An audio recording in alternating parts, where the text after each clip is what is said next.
And we offer free support groups and for caregivers and for people living with dementia in an early stage. We offer free education programs to assist the community.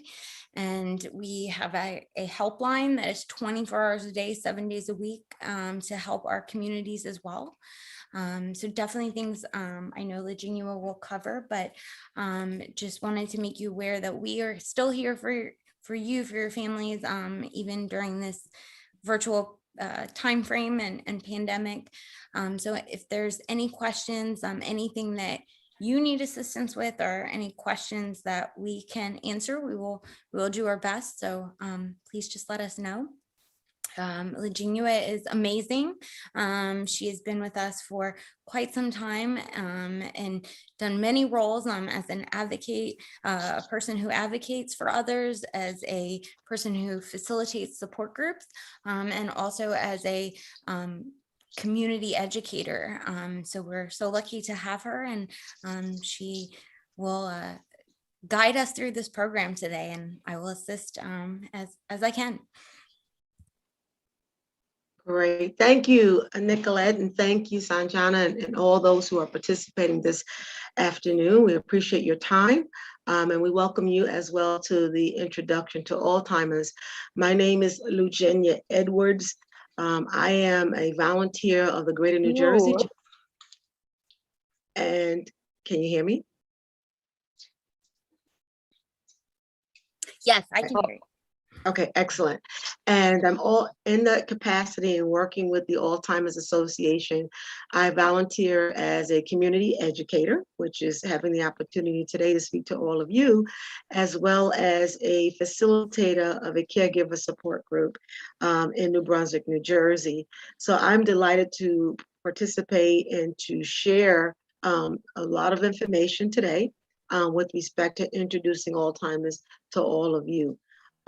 One of the things that we will do over the next 20 minutes is obviously talk about the impact of Alzheimer's, the risk factors, the warning signs, some of the resources that are available, and how each of you can join the fight against this disease. We're going to have a few video segments, so you're going to hear from some experts that have been working side by side with many advocates and community leaders and giving their perspective. This, of course, is not an in-depth program that speaks to Alzheimer's disease. If you have a need for such information, we can always reach out to alz.org. Yeah, it's like working out. Someone needs to mute their phone, please. If you're having a conversation, please mute your phone. We appreciate your engagement, but we also would like the undivided attention of the rest of the group. Thank you. So with this all being said, I know our time is limited and there's a wealth of information we want to share. So if possible, make notes of comments or questions you want to ask towards the end of the presentation, so we have the opportunity to walk you through some key information. So with that, let's begin and take a brief look at the Alzheimer's and dementia. Nicolette, next slide.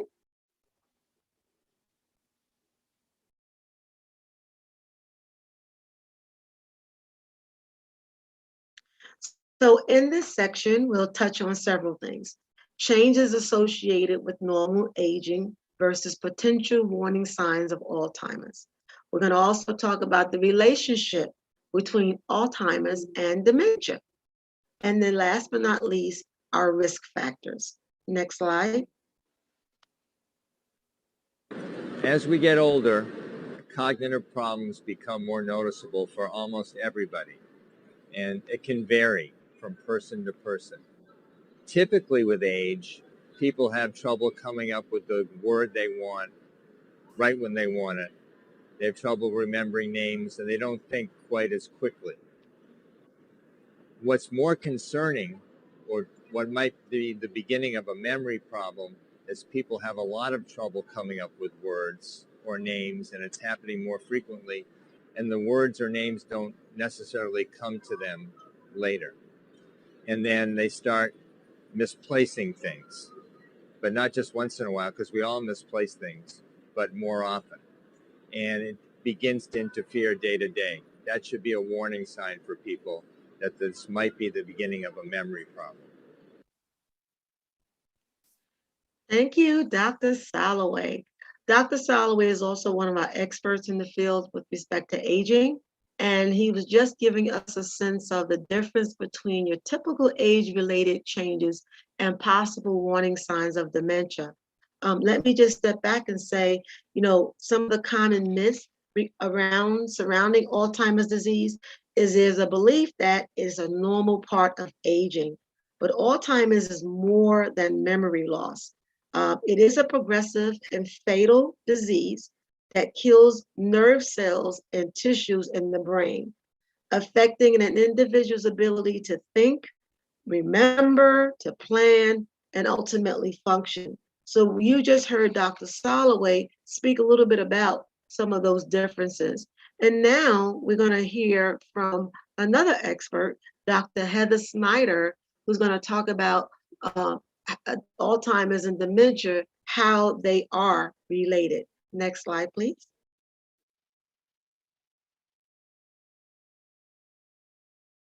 Dementia is the umbrella term for an individual's changes in memory, thinking, or reasoning.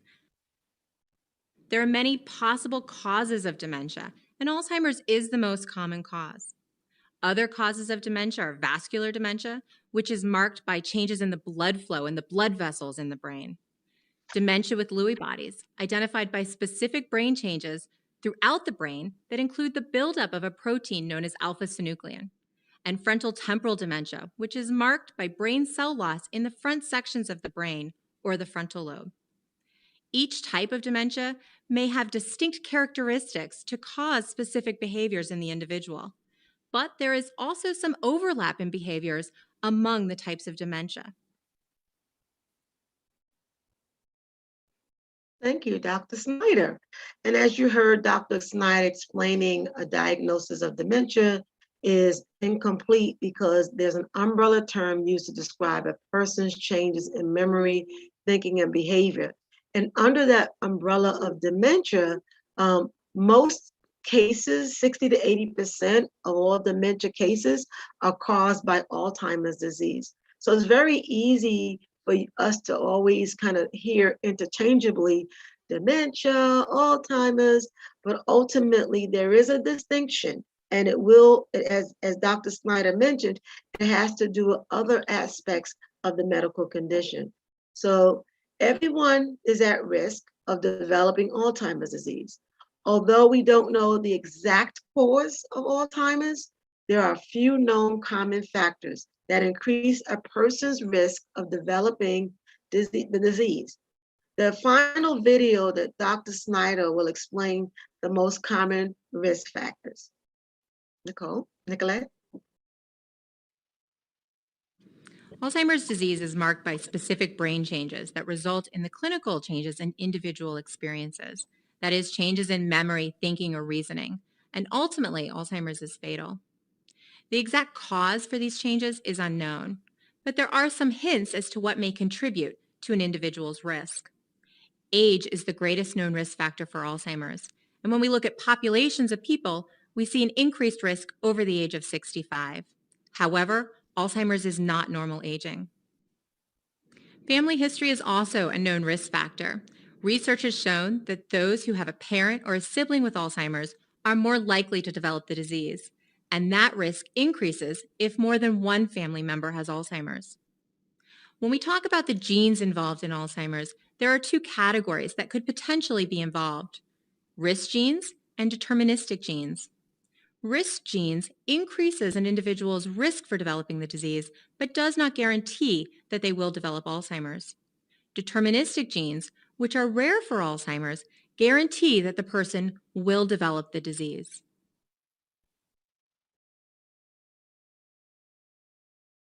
Thank you, Dr. Snyder.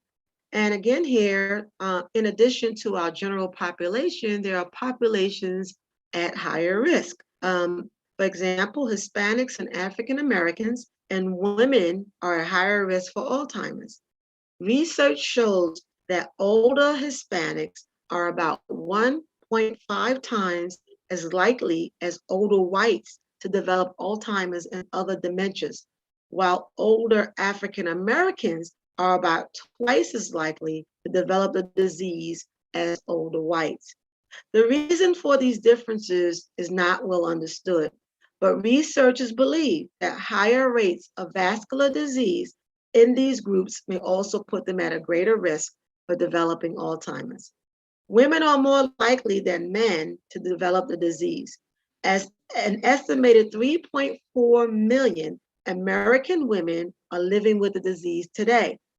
We know that women live longer than men, making them more likely to develop Alzheimer's. However, longevity and lower death rates can only partially explain this difference.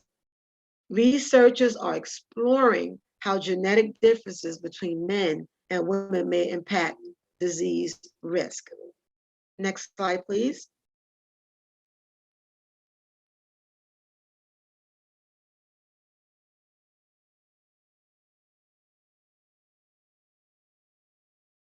Now, let's take a moment to test you what you've learned about Alzheimer's in the first few minutes. Let's test our knowledge.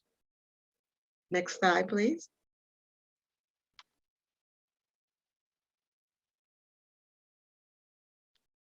First question, Alzheimer's is a normal part of the aging process. True or false? Now, I know this is a presentation and you all are muted. Oh, there you go. Thank you, Jacob. All right, false. I see everyone else is jumping in. Thank you so much for the chat. And the answer is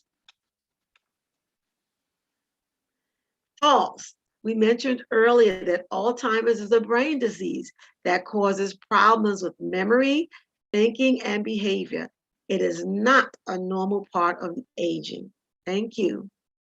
So thank you for those who indicated false. And keep it in mind, Alzheimer's disease is more than memory loss. It's a progressive and fatal disease that kills nerve cells and tissue in the brain, affecting an individual's ability to remember, think, plan, and ultimately function. Let's try another question. Next slide, please.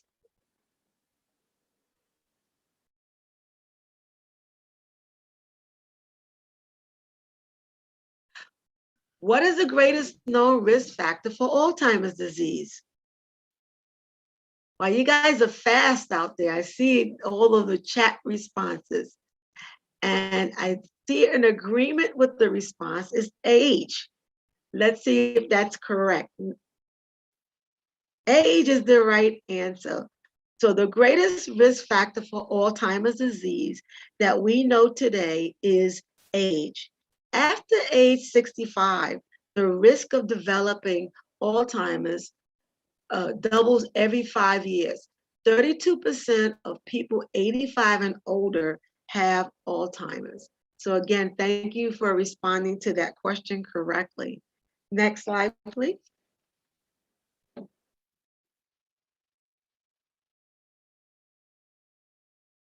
So now we're going to talk a little bit about warning signs. How do you know if there is potentially someone who may be moving in a direction or potentially going to be diagnosed with Alzheimer's disease? The Alzheimer's Association is a leader in this area. They developed a list of 10 warning signs to help people understand the difference between normal aging and common signs of possible dementia.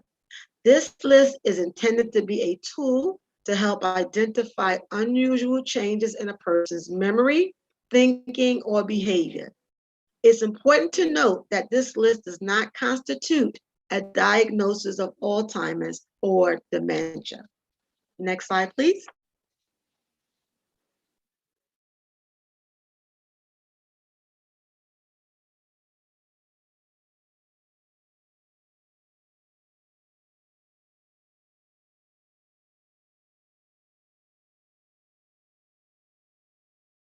So we're not going to dwell into each sign individually, but it's important to be aware of them. So we're going to go through each of them.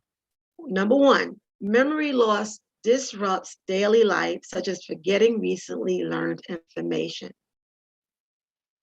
Number two, challenges in planning or solving problems. Some people may have trouble keeping track of monthly bills. Number three, difficulty completing familiar tasks, such as driving to a familiar location or even organizing a grocery list. Number four, confusion with time or place. A person living with dementia may sometimes forget where they are and how they got there. Number five, trouble understanding visual images and spatial relationships. The person may have problems judging distance and determining color or contrast, causing issues with driving. Number six, new problems with words in speaking or writing. They may forget names and call everyday objects by the wrong name. Number seven, misplacing things and losing the ability to retrace their steps. Most people misplace things now and then, but someone living with Alzheimer's may put their keys in unusual places, and even after finding them, have no idea how they got there. Number eight, decrease or poor judgment, such as dealing with money. Number nine, withdrawal from work or social events or activities, even hobbies that they used to enjoy. And number 10, changes in mood and personality. A person may become easily upset when things are out of their comfort zone.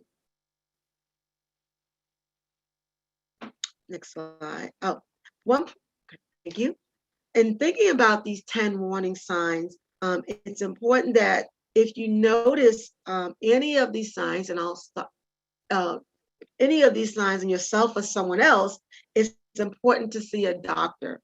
And this is why, although we've listed 10, we want to be very careful with diagnosing anyone just by the sheer list, and literally have them go to a doctor, their primary doctor, who can obviously refer them to a neurologist.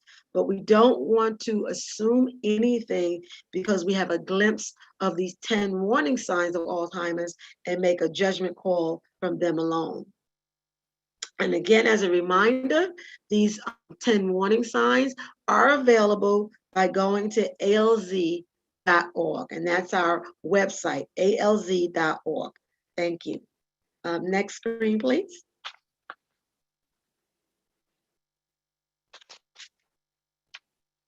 Here we're going to move into the importance of early detection and diagnosis. Very important, as much as we would like. Okay, no worries. It's key that we pay attention to what's going on with our cognitive health and not dismiss any changes that we may be experiencing as normal aging, as well as those around us. Any change that's unusual for your level of functioning or that of someone around you is a cause for concern. Let's hear from another association expert, Ruth Drew, who will explain the importance of early detection. There are a number of benefits in early detection of Alzheimer's. For one thing, a person is able to have a voice in what happens next. They can make plans. They can live life more on their own terms. They can also make plans for the future, financial plans, care plans.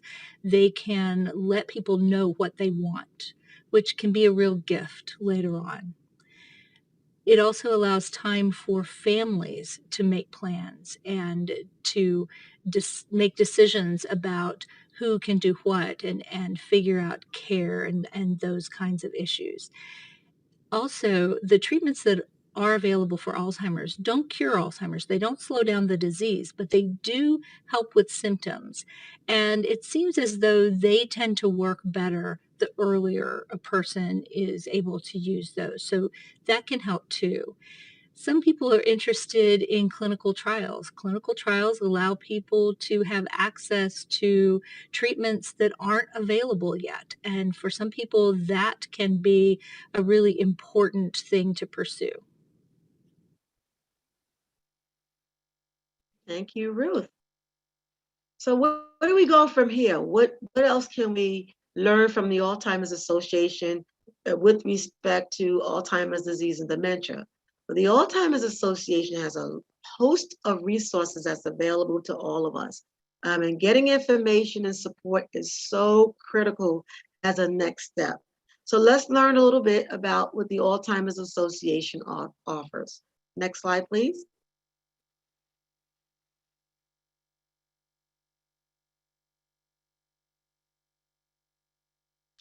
The Alzheimer's Association is available wherever and whenever you need reliable information and support. They have a 24/7 helpline. So the number is there, 800-272-3900. This helpline provides access to highly trained and knowledgeable staff who can assist with education, decision-making support, crisis assistance, and resource identification. And so that line is available, as mentioned, 24/7. You want to play it for us, Nicolette? I've had a couple of phone calls that I've been able to make in to the call center.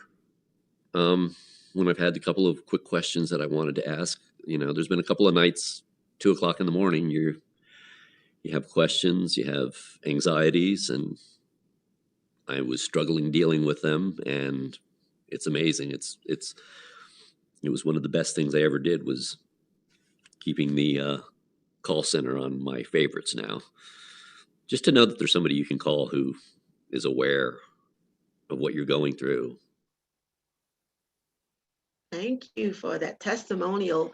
And clearly, I mean, the fact that this available everywhere, wherever you are, whenever you need it, is key. So you could be out of town, you could be in the early morning hours that you need to talk to someone. That number, that support group, and that helpline is available to you. The next piece is alz.org, and I've mentioned that quite a few times in the presentation. It includes sections specifically for people living with the disease and caregivers. So we're going to play that one. When I went to the Alzheimer's Association website, which is alz.org, then I was trying to find out more about what was Alzheimer's, what really is this disease, what is younger onset Alzheimer's, what is dementia, is there a cure, how long has this been around, how many people are affected by this, where can I go for resources, where can I go for help, what do I do with this? How can I handle this? Is there more people like me out there? Is there someone that I can talk to if I need to? And there I found the support line that's 24 hours a day. And there I found where I can go for workshops, where I can go and read things and postings that people have done, where I can find out what events is happening in the Alzheimer's Association, where I can see how it's affecting people around the globe. Thank you, Teresa. So again, there's resources with alz.org. And Teresa mentioned early onset. And again, in the presentation, we talk about when you get typically age 65 and older, you may have more people diagnosed with Alzheimer's disease. When we talk about early onset, it could be somebody who's young in their 30s and their 40s that may be diagnosed with the disease as well. And you can just imagine the support that's necessary for the family members of someone who's battling this disease at that time.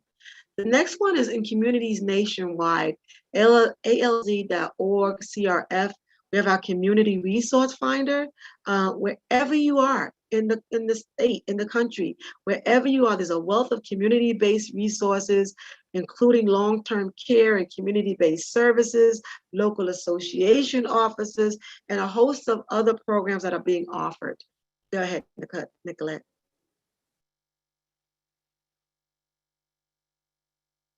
Since I've been diagnosed with dementia, the one place that I know I can go to for assistance and help and support is to the Alzheimer's Association. There are people there that I know by name that I can contact if I'm having a difficult time or if I'm struggling to find some resource, that they will provide that to me. you. Again, you have someone who is journeying through Alzheimer's disease, Lewy bodies, and yet how appreciative they are of having this community resource. Next slide, please. So you might be asking yourself, well, Virginia, I don't know anyone currently that has Alzheimer's disease, and neither do I. So what else can I do? How can I help to join the fight? Well, I'm glad you asked.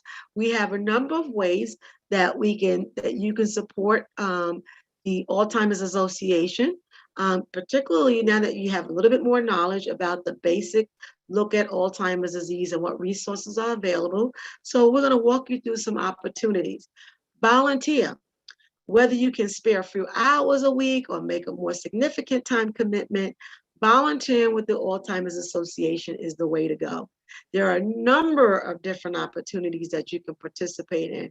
Like myself, community educator, you can join a local walk planning committee, you can participate in some other fun activities in our Alzheimer's impact movement that's part of volunteering. There's a host of activities that you can volunteer. Then we go to advocacy, becoming an Alzheimer's Association advocate and speak out on behalf of the needs and rights of those facing Alzheimer's disease. The Alzheimer's impact movement has a lot to do with speaking to local congressmen and congresswomen, senators, going to Capitol Hill in DC, literally meeting with these folks and talking about the needs of our communities, how we want things into legislation, hoping that they support budget proposals to help with research. So there's a significant number of people who are advocates working in the Alzheimer's Association. Then we have our trial match. I believe Ruth spoke a little bit about this. Everyone can help advance Alzheimer's research by participating in clinical trials. We need people who it's free, it's easy to use for clinical studies, for research from Alzheimer's disease and dementia. So there's an opportunity there that you can also go to alz.org/trial match if you're interested in the number of different clinical trials that are available. And then we have Walk to End Alzheimer's. You can easily, the weather is great now, you can easily form or join a team for the Alzheimer's Association and raise funds and awareness. There are annually events held within 600 communities nationwide. And what we do, Walk to End Alzheimer's in the world is the world's largest fundraiser for Alzheimer's care, support, and research. So there, you can go on alz.org/walk, and you can obviously find for the annual events, where are they being hosted, perhaps in your local community, and you can participate that way as well. Next slide, please.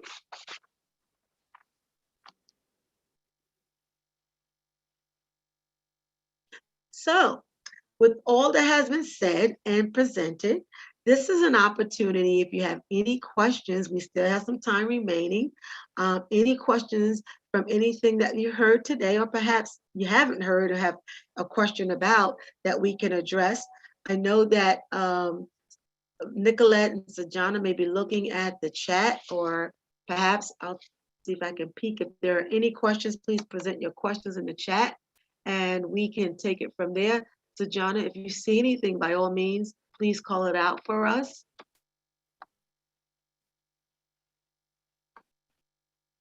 In the meantime, I would just again say to all of you, as you saw, there are a number of volunteer activities or activities that can support the Alzheimer's Association. And again, the beauty of that is it's with respect to your time, right? How much time could you allocate and could you afford to commit to? And that works well with the organization as well. I've been working with the Alzheimer's Association for the past 3 years. My grandmother was diagnosed with Alzheimer's disease several years ago. And so my family had experienced the journey of caring for a loved one with Alzheimer's disease and literally adjusting to our lives personally and working with our loved one to give them the best care as possible. All right, there's a question here. Is there any specific link? Oh, wait a minute, I missed that there. Is there any specific link we can go to access current volunteering opportunities? Absolutely. So the key is alz.org. That's the first place. Within alz.org, you'll have the opportunity to, in this slash volunteer, backslash volunteer, you have the time to see all of those volunteer opportunities that are available. So alz.org/volunteer. You can visit that location and you can see the things that are available and that you can make good use of your time with. Thank you for the question. Any other questions?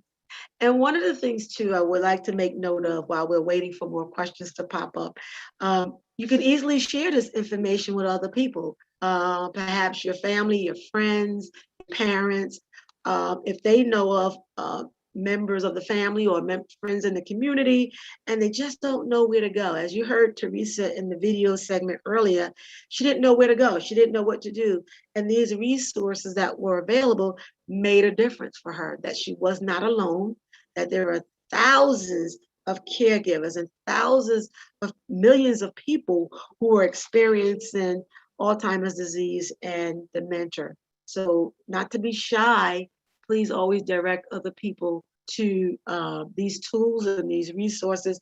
And you know what? If they don't have a website or a computer, there's the 800 number, 800-272-3900. So they can easily make the phone call and the person on the other end will be more than happy to speak with them and direct them to the next set of resources to get them information what they need, particularly like the community finder if you're interested in your particular community. Again, we're in New Jersey and we work with people outside of New Jersey. Could you just imagine? I'm in touch with caregivers in Florida. I'm in touch with caregivers in New York. So it's not just one location or one place. So just be mindful of that. That 800 number is a golden nugget. If you have any further questions or want quick resolution to a question that you may have. Okay, I don't see any other questions that populated. I don't know if Sajana or Nicolette, if you say anything or you want to have any final comments or anything further to discuss. No, I think I would just add that volunteers are so important, like Virginia, and there's so many different areas that you can volunteer in. So if you have an interest on one day getting involved at the walk, we need help at the walk. If you are interested in, a year-round position where you help with the support group, or if you want to present a program at your availability, we definitely offer a variety of opportunities on a variety of schedules. We do them, days, evenings, weekends. There's lots of opportunities, and it's the only way we're going to raise awareness and close the gap is by coming together. There's so many people that are unreached, untouched, unhelped. Just even in New Jersey, forget about, nationwide. And there's lots of different ways to do that, not only in roles, but as Virginia said, virtually or in person. So definitely ways to do that. Certain roles do have age requirements, but other roles do not. So definitely something that we could talk further about based on interest. And as Virginia said, going to the website and looking around, seeing what your interest is the first step. And I'll put in the chat as well my email. So I manage a lot of the volunteers and I can assist in any way if there's personal questions. I noticed that there is one more. It said the walk located in a location. So walks are throughout the nation. In New Jersey, we have 5 walks in greater New Jersey. So our southern counties, our bottom 5 or 6, Camden, Gloucester, Burlington, Salem, Atlantic, whatever else is down there. Those are managed through our Philadelphia chapter, but everything from Ocean Above is managed by our chapter, Greater New Jersey. And in Greater New Jersey, we have 5. So we have a Bergen and Passaic area, and Essex area. We have a Morris County area. We do a Mercer and a Monmouth Ocean area as well. So there are a variety of walks that you can participate in. They're in September, October, and you can participate, raise funds, or just volunteer. All of those are really important roles. Based on your availability or your location, what works best for you and your family. And again, I'll put my email in the chat. So if you need further contacts for the walk or have further questions about volunteering, that email that I just put in the chat, you can feel free to reach out, and I'm happy to help. Thank you, Nicolette. And I also noticed Jessica was already playing around, and she put in your zip code, and it locates the nearest one to your location. So thank you for looking that up. That's also supportive. Again, appreciate that. And other questions, I mean, if there were anything that was unclear in the presentation that you want a little more clarity on, if there was anything most valuable to you, or simply it was great that you had the opportunity to learn more about Alzheimer's disease and dementia. So we appreciate your attending the presentation today and your time. And as Nicolette's email address is there, she'll make herself available to respond to any quick questions that show up. We can't do enough communicating to our communities and, quite frankly, across the nation about the Alzheimer's disease and the impacts to our communities. Yes, it's a community impact and not just a family impact. So, and one of the things I will mention as putting into light that I mentioned I'm a facilitator of a caregiver support group, and even going online at alz.org, we do have listings of a number of different caregiver support groups that are running and available virtually. If some are still active or concerned about being in person, most of them are virtually given the pandemic. So there are means for people to get support. So please, by all means, feel free to jump into that website and look for information that will be helpful to you in the long run. With that, I'm not sure if there are any other questions that populated in the chat. Let's double check. We don't want to miss anyone. And if there's anywhere that you belong, whether it's another group at school, if it's a church, if it's a temple, if it's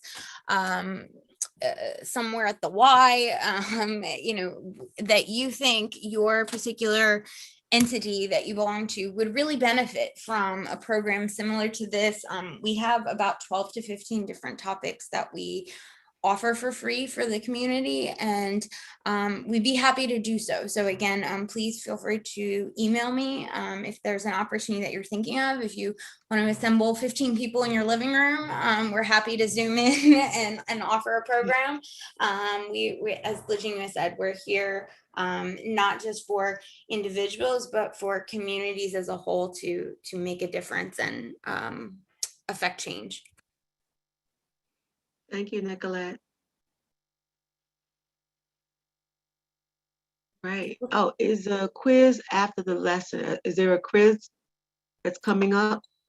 I don't have a quiz. I do not know if you guys have a quiz, but I do not have a quiz for you.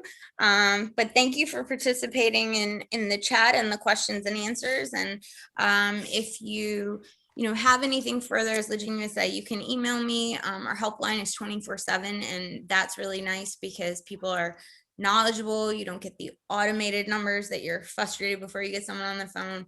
They are master level trained. They're translated in hundreds of languages. That's another mention that I wanted to mention. We've started support groups and education programs in other languages as well. So we can offer them in Korean. We can offer them in Spanish. We have a support group currently ongoing in Spanish. So and the helpline is in hundreds of languages they can translate. So definitely don't let language be a barrier, because we can provide services in other languages as well. Thank you, Nicolette.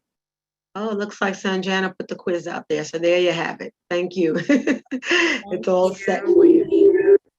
Well, thank you for having us, and everyone have a great day. And again, don't feel free to reach out to us. We're here to help.